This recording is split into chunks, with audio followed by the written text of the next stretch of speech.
Hello guys, my name is Anna and I'm a Ukrainian, and I have decided I will vlog daily from my country Ukraine since the start of this awful war with Russia.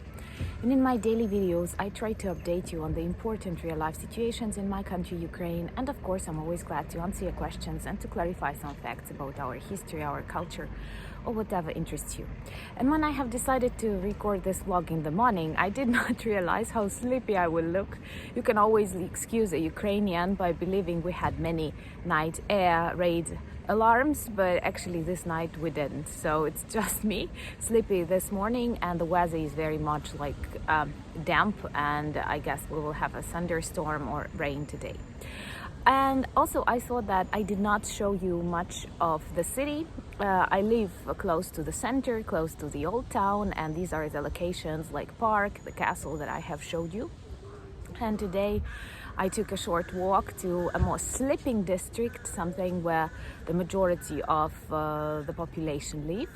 And I will show you some buildings, some streets, but I will be very careful as it's not that safe to film, and I often get questions of what are you doing, and we have to be aware of these things because you never know, there can be some Russian spies taking pictures or videos of important objects, and you never know what object can be considered important, like a church or a school. Behind me there is a school.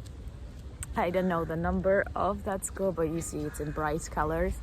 And so I will try to show you some things, and at the same time, please forgive me if the quality is not the best, or if I look weird like stopping the video, because it can irritate the people. And once again, I want to show you that, but I do realize that concerns and awareness of people, and sometimes it's really difficult to explain why are you filming the building.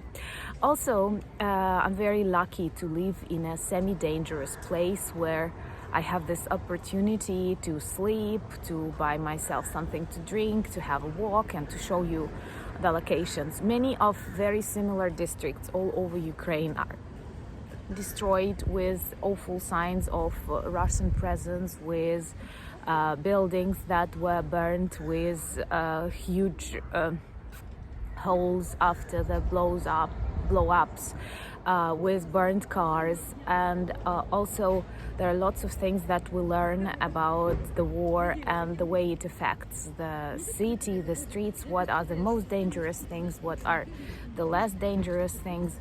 And for example, the most destruction in Irpin and Bucha was caused not just direct missile attacks, but also by the fires that later started. And those people who stayed in the cities, their main task was to try to stop the fires, because these modern buildings, no one expected the war, and very often to warm up the buildings, various materials were used, and these materials were protective from cold, but they burn very quickly.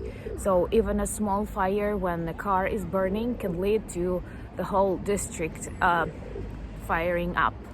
Something we had in Middle Ages with wooden buildings, so something similar happens. But of course the problem is not the materials, the problem is the Russians who came here and destroyed peaceful, normal Ukrainian life, and I'm sure they will pay for that, because there is God, there are allies, and there are strong Ukrainian armed forces and citizens. So now I will show you some buildings, and there are lots of similar districts. I cannot say that I'm fascinated with their architecture, because after the independence, slowly as the economic level of Ukraine was growing, many new buildings appeared, and people cared more about the number of flats, the sizes of flats, but not their beauty. But I think it's a typical problem, and some people, optimists, they tell me after the war you will be able to rebuild and build it the way you like. I do believe this is possible, and this is something that we aim to, but at the same time,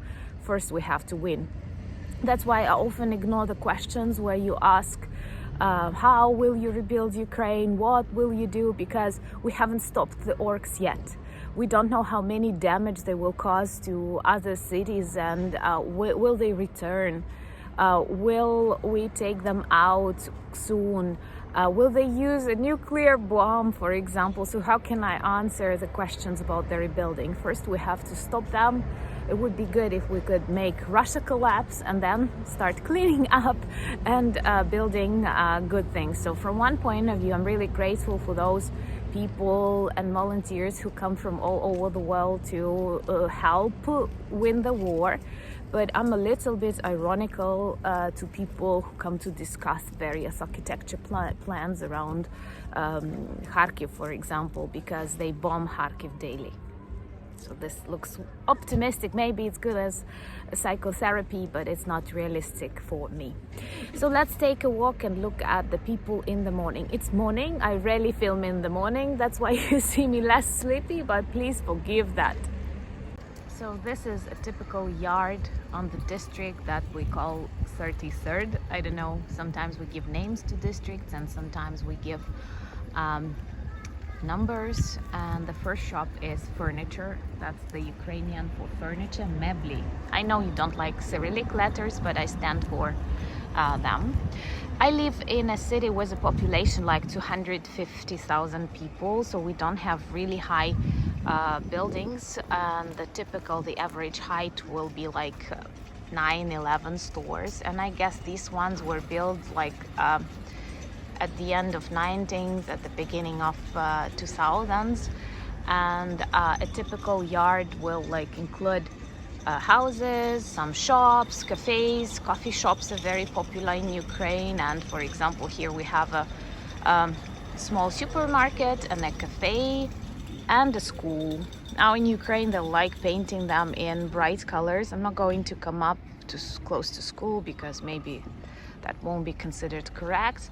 This is a typical like ground, I don't know, like children like drawing chalks and dip inside. We have a huge Russian Orthodox church and its building was frozen right now, but it was planned to be the largest church, and they collected money for years, and even Patriarch Kirill once visited it, but there were lots of protests because in Volyn people are against generally like Russian influences and Russian Orthodox Church, so it was mainly invested from, I don't know, Moscow.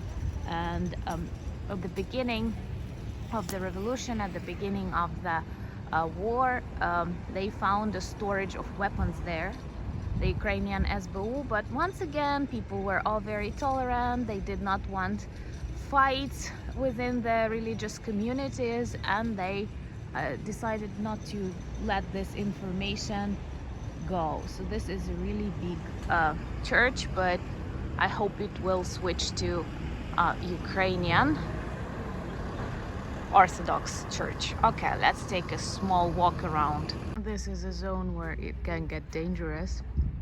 Such houses I don't like, and I guess people don't like when such girls as I film their houses. Everything looks pretty green, and this is a school playground, and you see why I mean we will have rain today. And I know that many of you like cats. Definitely I'm more of a cat person, so this is how it all looks. You see, people like planting things, flowers, and but the facades do not always look good. Oh my god, do you know what Ukrainian cats say? Meow. They say meow. Do you have superstitions about black cats? We do, but I like cats and I don't think it's a problem. Okay, I have to stop, I guess.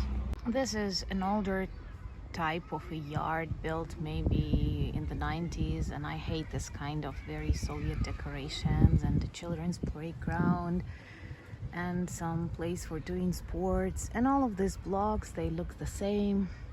What makes me glad is that they have so many trees here. We have less trees in central yards. Don't know why, because they constantly rebuild and change something. I will try to take a short walk, but remember that I'm afraid to be stopped by police and to give them answers. What are you doing? Because I don't have an answer. They don't follow me on YouTube, you know.